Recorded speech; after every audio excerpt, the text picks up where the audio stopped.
กว่าแล้วไม่มืดกว่าสว่างกว่าต้องปรับแสงหรือเปล่าวะอาจจะไม่ได้ว่าเราไม่ได้ซึ้งเศร้าใครไม่ใช่ผู้ชายในแบบที่เธอฝันไว้รักเราไม่ได้รอเปิดไฟก็ปิดเราเปิดก็ได้ไฟมันดีหรือว่าเปิดแค่หน้าวิ่งก็ได้แค่นี้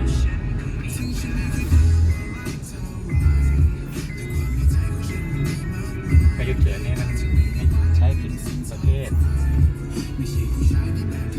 ไม่ใช่ตอนเราเป็นหายรถตู้เขาไม่ชินทางอันเนี้ย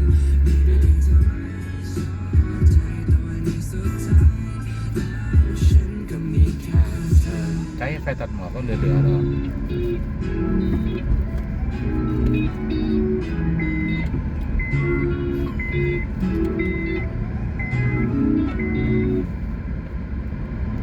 แค่แต่ไฟตัดหมอกกันถูกวิธีที่สุดถ้าไปสอบใบขับขี่เขาก็ไม่ได้บอกให้ถ่ายออกมาไปโดนทำไมเนี่ยเมื่อกี้ยิงพูดกันอยู่ว่าไม่ได้ใช้แล้วไปโดนทำไมเนี่ยก็ถ่ายคลิปฟ้าเนี่ยโอ้มันมองไม่เห็นในรัศมีแค่ไม่กี่สิบเมตรเองนะเนี่ยใช่จักน้อยนี่คือเที่ยงจะบ่ายโมงแล้วเนี่ยเพราะว่าได้คิดไปทำคลิปเดียวเยอะแล้วนะเนี่ยจะได้เมื่อเช้านี่ฝนมันลงถ่ายอะไรไม่ได้ไม่เยอะไม่ได้จ่ายตังค์เขาเลย50 บาทช่างมันค่าอะไรเอานิ่งๆอย่างเงี้ยให้มันสมมติไม่ต้องไปสายมากมันจะเป็นวิดีโอขยะค่าถ้วยโฟม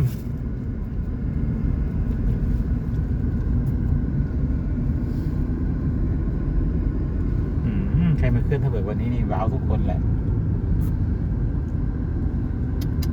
สุดอ่ะ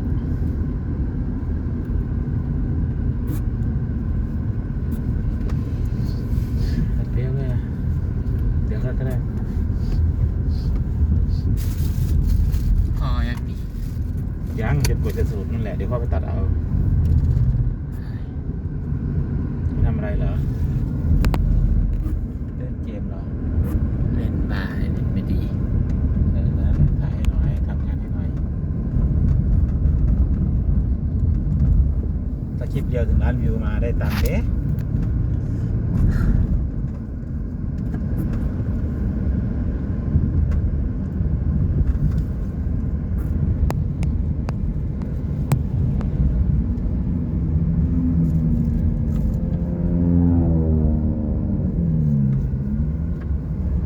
พี่โบใหม่ๆอยู่พัดลมมีปัญหาเป็นไปได้ยังไงวะอย่างมากเลยมันขึ้นอยู่กับสภาวะหลายๆอย่าง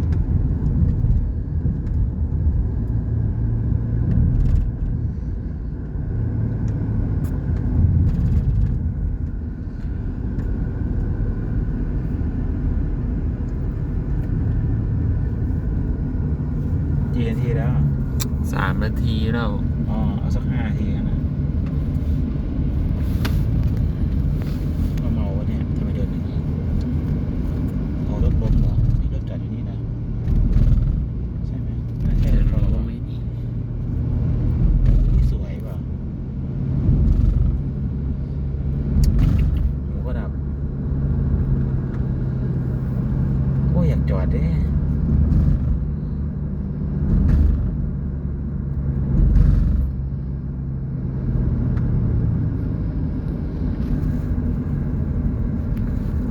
ลืมโบกมือไปเอารูปกับเขาโบกมือให้พวกถ่ายรูปข้างทางอ่ะเดี๋ยวเข้าไปเอาในเฟซของมันไม่รู้เสียเท่าไหร่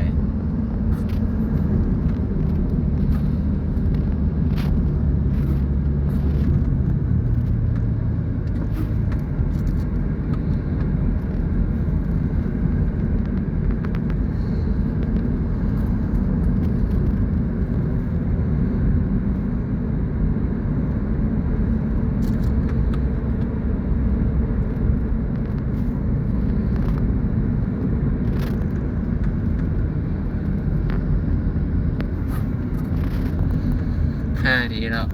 โอเคเลยโค้งนี้ไปก่อนเนี่ยสอบโค้งข้างหน้าเลยนะ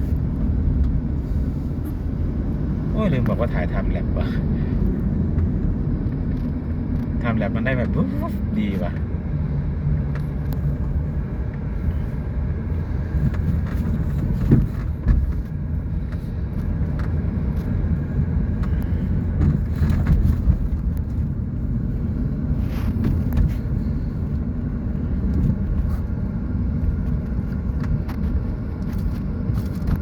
โอมโบกมือกับเขาดิ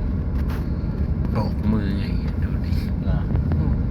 โอ้สวยเนี่ยได้สอบโค้งนี่ก็สวยแล้ว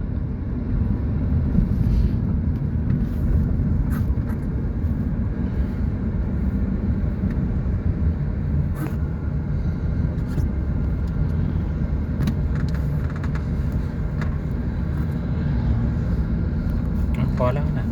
ไล่โค้งสวยเยอะแล้ว